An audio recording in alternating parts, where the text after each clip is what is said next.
Hey guys, in this video I'm going to show you how to create a pie chart in Excel.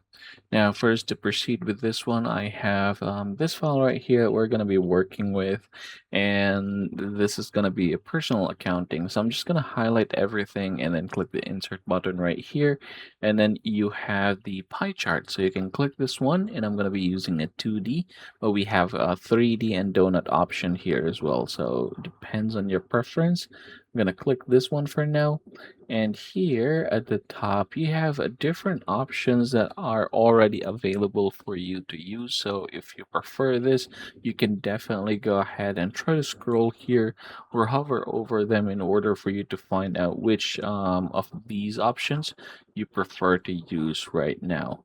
So yeah, go ahead and try to check out some of them. I'm gonna use this one for now, or at least this one right here. So there you go.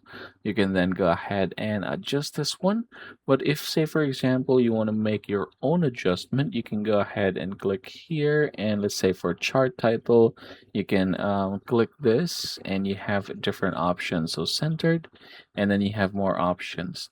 Another thing is you can actually rename this one. So I'm going to call it personal accounting. All right, just like that. And yeah, basically that is how you are going to create your own pie chart here in Excel.